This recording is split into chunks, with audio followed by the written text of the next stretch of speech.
There are great writers, there are average writers, and then there are very bad writers. My question to you is, what kind of writer are you? When people read your stuff on LinkedIn, on Twitter, on Facebook, how do they feel? Do they feel like, oh man, that was a great read? Or they just feel like, oh, that was there, no impact, nothing. I do a lot of football, and there are good footballers. There are people you just love to watch them play, and there are average footballers and very terrible footballers.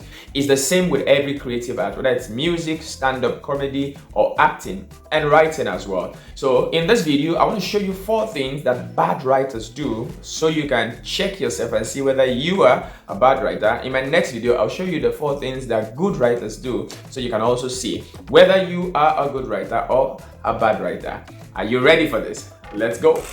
So, what are the 4 traits that I see in every bad writer? Trait number 1, bad writers are quick to click publish. Alright, bad writers treat their first draft like it's their best, and then they go ahead to publish, leaving their content or their articles filled with typographical errors, grammatical errors, and the likes.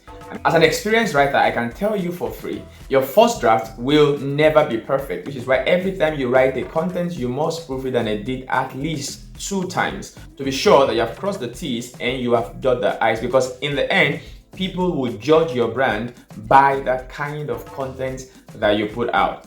Very important. What is the second trait that bad writers have in common?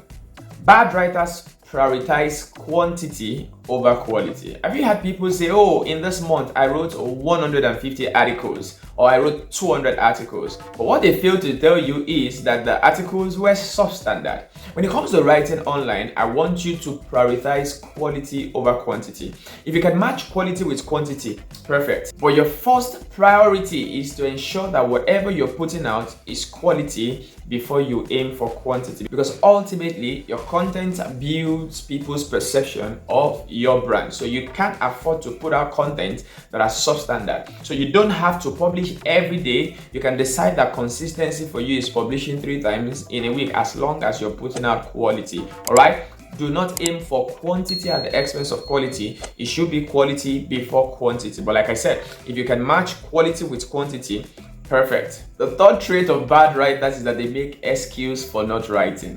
When people reach out to me and say, oh, how do I become a great writer? The first thing I tell them is write every day. All right. But there are writers who say, oh, I can't write today because I don't have inspiration, or I don't feel like it, or they're waiting for just this tingling and this feeling to finally be able to write.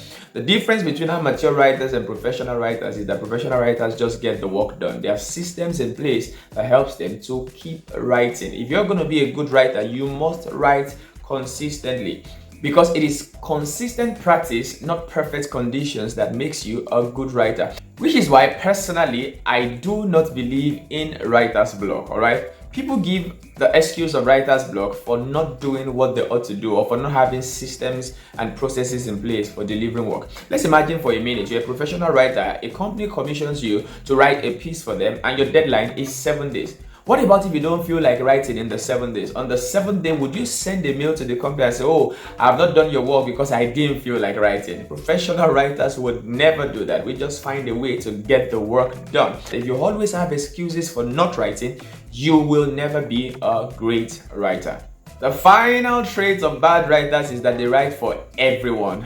Bad writers feel like, oh, I need to write for everyone so that I can have a lot of audience.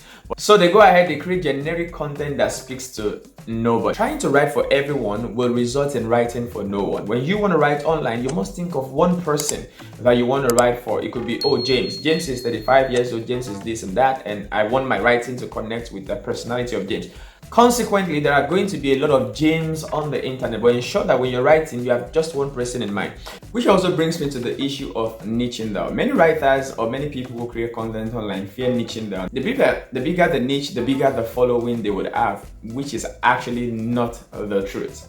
The smaller the niche, the closer you can get to your customers, and the more loyal your audience will be to your brand. People prefer specialists to those who are actually generally. So those are the 4 common traits of bad writers. So examine yourself. If you find any of these traits in your writing, all you need to do is to work on yourself and ensure that you overcome some of these traits. As you do that, you're gradually moving from being a bad writer to an average writer, and then from average to great.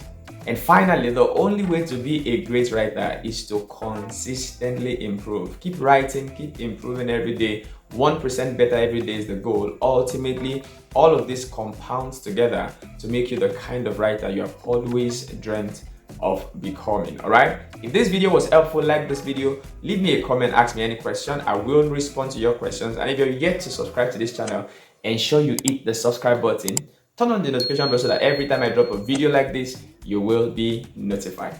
Thank you for watching this video. I'll see you in my next video.